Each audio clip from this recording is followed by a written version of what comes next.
Daja Higher Institute (DHI) has signed a mentorship memorandum of understanding with the University of Boya in a bid to reinforce its commitment to academic excellence. Under its motto, "A Foundation for Change," Daja Higher Institute is laying the groundwork to strengthen the quality of the higher education sector in Cameroon. Mali's security operations will remain under the control of its government, contrary to early suggestions that the United States could intervene against a linked militant group. 3 countries are set to host the 2032 Africa Cup of Nations, a move by the Confederation of African Football, marking the start of the formal bidding process for the 3 Alliance of Sahel states.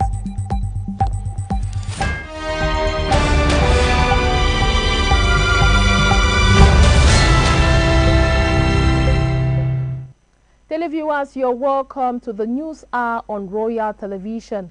Honorin Cheng is my name, indulging you to watch this newscast coming up from Royal Television. In our headlines, we told you that Daja Higher Institute (DHI) has signed a mentorship memorandum of understanding with the University of Boya. The landmark agreement not only marks a new chapter in Daja's growth and commitment to academic excellence, but it's also a significant step towards strengthening the education sector in Cameroon. Details with Nathalie Juma, who sat through that story. The signing of the mentorship agreement between Daja Higher Institute and the University of Boya took place at the Central Administration Boardroom of UB. The initiative is to foster collaboration, enhance academic standards, and provide mentorship for Daja Higher Institute Boya and participating private higher institutions through the guardians of UB. The Vice-Chancellor of the University of Boya, Professor Ngomo Horace Manga, warmly received representatives of the partner institutions while emphasizing on the university's commitment to supporting private higher institutions through mentorship, capacity building, and quality assurance. The promoter of Daja University, Dr. Julius Atemafak, expressed profound appreciation to the University of Boya community for embracing the partnership. He described the mentorship agreement as a milestone in Daja's journey towards becoming a leading institution of higher learning.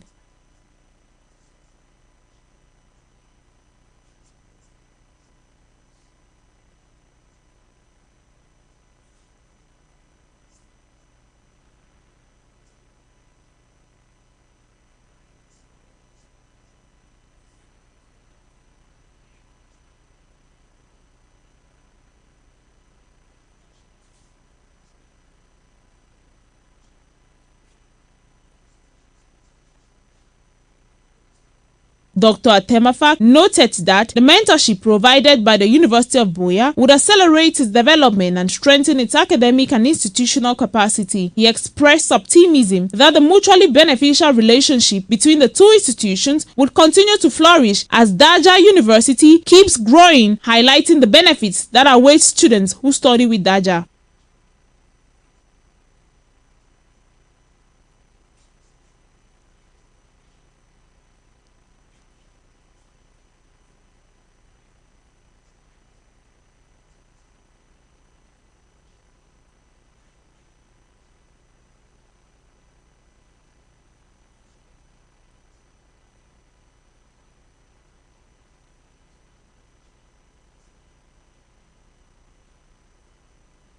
The highlight of the ceremony was the formal signing of the MOU between the University of Boya and Daja University Institute. Daja Higher Institute took lead in signing the agreement, with its promoter taking turn to append his signature before exchanging handshakes with the Vice-Chancellor, symbolizing the beginning of the partnership. Professor Ngomo Horace Manga assured the institutions that every provision of the MOU will be carefully implemented to ensure the partnership achieves intended objectives, while urging Daja University Boya to be an exemplary center of excellence and innovation in higher education. For Daja Higher Institute, the mentorship agreement represents more than the signing of a document.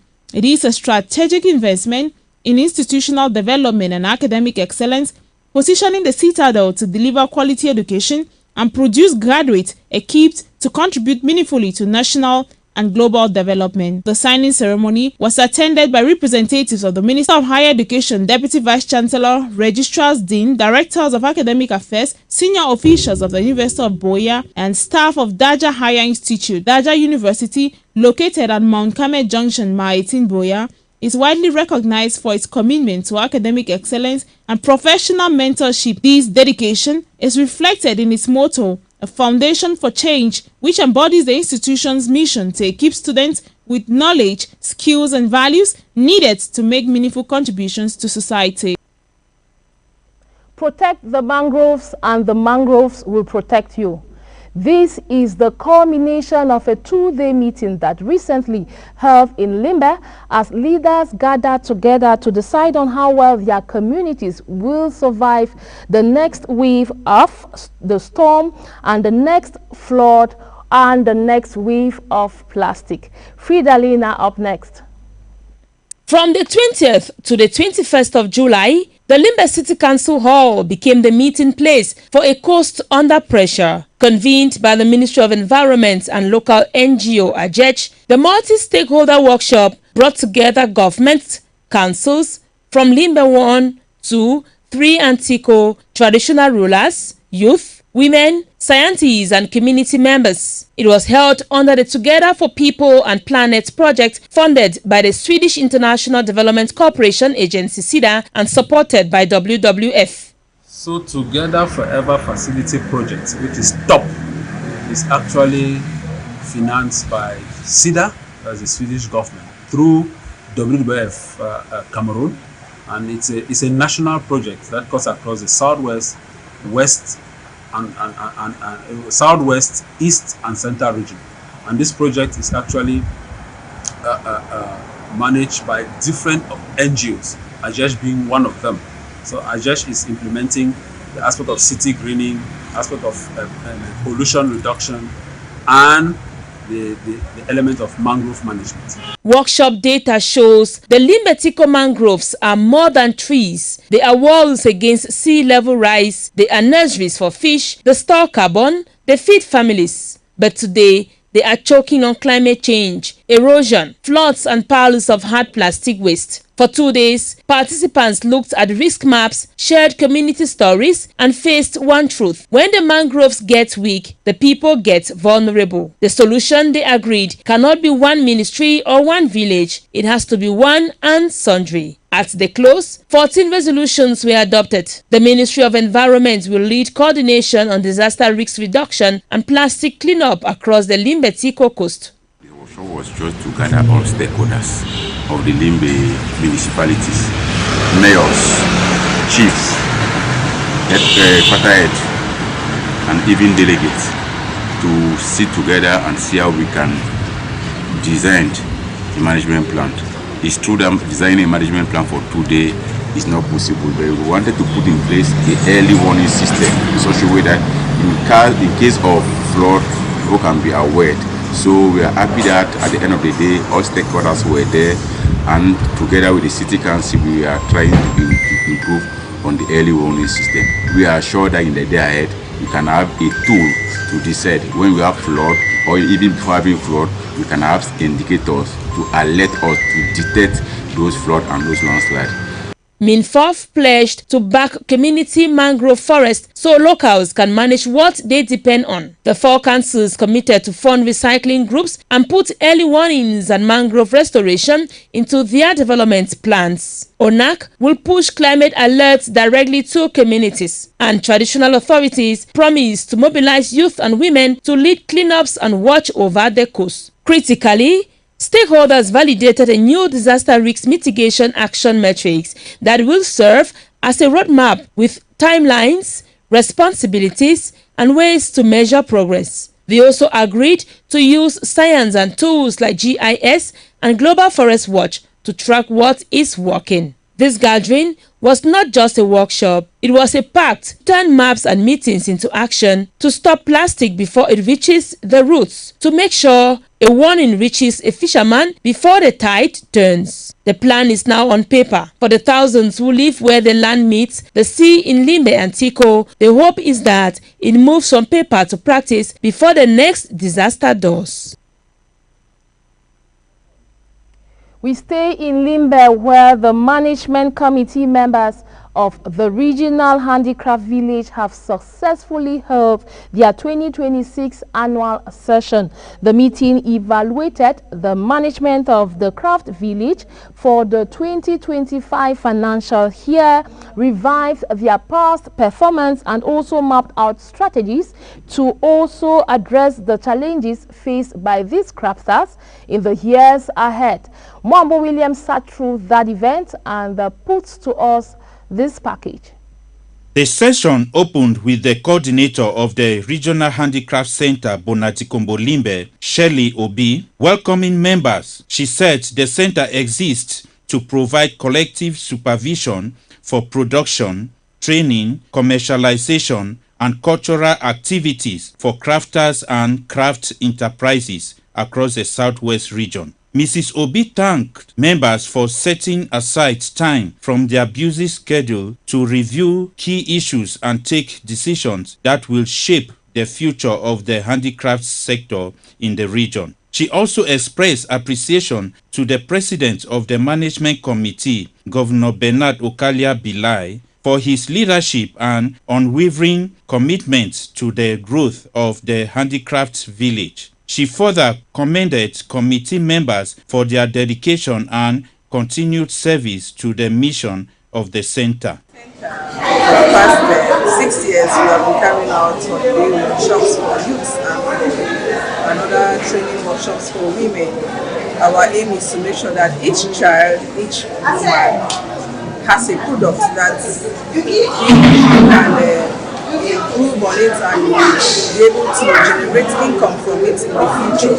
So that's our main aim for holding these holiday training workshops. Speaking on behalf of the governor, the first assistant SDO for FACO, Awadin, assured members that all arrangements had been made for a comfortable and productive session. He urged everyone to work with a spirit of unity and excellence in the interest of crafters in the region. A major part of the discussions centered on the acquisition of shops and business space within the center. Members also looked at ways of sourcing funding and partners to support crafters and the activities of the village. Crafters were represented at the session by two members, Abwe Grace, CEO of Grace Fashion and a member of the management committee board, said she was optimistic that the future of crafters and the handicraft village Limbe remains bright following the resolutions taken. We are here in the original handicraft village by Limbe, where we have so many beautiful things. We wish to tell everybody who is out there that handicraft village is a place to be, and we have so many beautiful things for people to see. The management committee meeting coincided with the ongoing holiday workshop program, which began a month ago. The workshop is offering training in drawing and painting, the design of traditional accessories, and information communication technology, also known as computer literacy. Very difficult to have jobs right now, so you learn the handwork, so it will be easy for you to get income by yourself. The regional handicraft village Limbe is mandated to train and professionalize artisans in order to improve their skills and encourage innovation. The center also produces exhibits and market quality handicraft products. Away from Limbe, we take you to Moyoka, where the fight against the Mpox vaccine has received a significant boost recently in the Moyoka Health District, as the regional delegation of Public Health for the Southwest region, with support from UNICEF, have organized a multi-sectorial community sensitization meeting. The initiative brought together traditional rulers, religious leaders, administrative authorities, community health workers, health personnel and community representatives to strengthen awareness of the mpox disease. This also is a move to enhance community-based surveillance and promote early stage detection and the reporting of suspected cases. Participants were educated on mpox transmission, symptoms, prevention measures, and the importance of addressing information, underscoring the critical role of informed communities in preventing and responding to public health emergencies. The Malian government has dismissed reports suggesting that the United States of America could intervene militarily against the Al-Qaeda-linked militant group JNIM, insisting that the country's security operations still remains under the control of the Malian government. Details of this and more with Nanga Sonia for the foreign package. Mali's Foreign Affairs Minister Abdoulaye Diop has rejected media reports claiming the United States is considering military action against JNIM, an armed group that has intensified attacks across the Sahel. Speaking to a news conference in the capital, Bamako, Diop described the reports as false and emphasized that Mali has neither requested nor received any proposal for U.S. military intervention. He reaffirmed that the country's fight against terrorism is being led by its own armed forces and existing security partners. The response follows a report by the Washington Post, which cited current and former U.S. officials as saying the Trump administration was weighing possible military options against JNIM in Mali. The JNIM, an Al-Qaeda-affiliated militant coalition, has carried out a series of deadly attacks in Mali and neighboring countries, worsening insecurity across the Sahel region. The group remains one of the most active extremist organizations operating in West Africa. Mali's transitional government maintains that it remains committed to combating terrorism while safeguarding the country's sovereignty and determining its own security strategy. The city of Rabat has come alive with stories, music and cultural performances as Morocco hosts the 23rd edition of the International Storytelling Festival, marking 30 years since the event was founded. The festival has attracted hundreds of storytellers, artists and visitors from across the globe, showcasing the richness of oral traditions and their role in preserving cultural heritage. This year's edition explores the theme of homeland, inviting participants to reflect on identity, belonging and shared human experiences through storytelling. Organizers say the festival serves as a bridge between generations, keeping ancient traditions alive while encouraging dialogue among diverse cultures. Through live performances, workshops and cultural exchanges, the event highlights storytelling as a powerful tool for education, peace building and the preservation of history. As Morocco celebrates 3 decades of the festival, the gathering continued to reinforce the country's commitment to safeguarding its cultural heritage and promoting intercultural understanding through the timeless power of stories.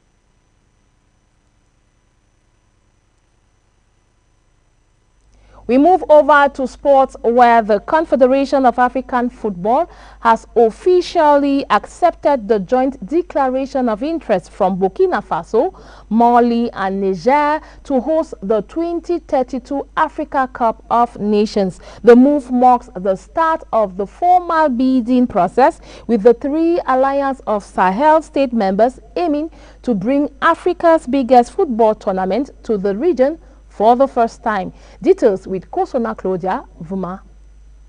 The race to host the 2032 Africa Cup of Nations has officially begun for Burkina Faso, Mali and Niger after the Confederation of African Football (CAF) accepted their joint declaration of interest. The announcement follows a meeting between CAF President Dr. Patrice Motsepe and the presidents of the Football Federation of the 3 countries, where discussions focused on their shared vision of hosting the continent's premier football competition. The bid is being championed by the Alliance of Sahel, commonly known as the AES, which brings together Burkina Faso, Mali and Niger. If successful, It would be the second time 3 neighboring countries jointly host the Africa Cup of Nations after Kenya, Uganda and Tanzania, reflecting a broader effort to deepen regional cooperation beyond politics and security. CAF president praised the initiative, describing it as a demonstration of unity, ambition and commitment to using football as a tool for development and integration across Africa. The Continental Football Body said the proposal aligns with its objective of expanding opportunities for more nations to host major competitions while strengthening football infrastructure across the continent. Dr. Motsepe has emphasized that you want every zone to host the AFCON. It's because I've seen what the AFCON does. I mean, we have to support professional football. It's the backbone, as well as amateur football. But we have to support professional football in every one of the 54 countries on the continent. I'm very excited about the proposals we've received. We'll make announcements.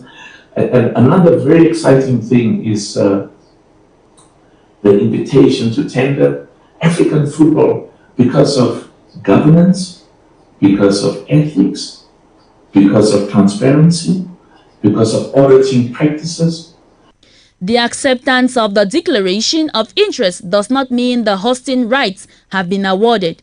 Instead, it signals the beginning of a competitive bidding process. The 3 countries will now work closely with CAF to satisfy the technical, financial and infrastructure requirements needed to stage the tournaments. Among key areas to be assessed are stadium standards, transportation networks, accommodation capacity, security arrangements, medical services, and organizational readiness. CAF will also conduct inspections before making a final decision on the host nations. If the bid succeeds, hosting AFCON 2032 could deliver significant economic and social benefits to Burkina Faso, Mali and Niger.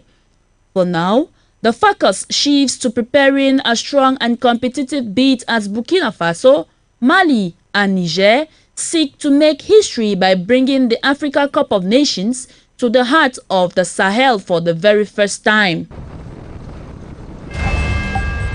Daja Higher Institute DHI has signed a memorandum of understanding with the University of Boya in a bid to reinforce its commitment to academic excellence.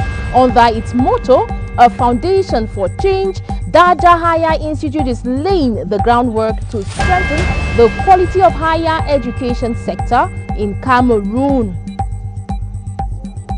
Mali's security operations will remain under the control of its government, contrary to earlier suggestions that the United States of America could intervene against a linked militant group. 3 countries are set to host the 2032 Africa Cup of Nations, a move by the Confederation of African Football marking the start of the formal bidding process for the 3 Alliance of Sahel states. It's on that note from the Sports Vex that we put an end to this edition of News Hour. It has been the Weekender edition with Honorine Cheng, and I am asking you to stay tuned to programs on Royal Television. I will be here next week, Monday. God willing, have a good night. Bye-bye.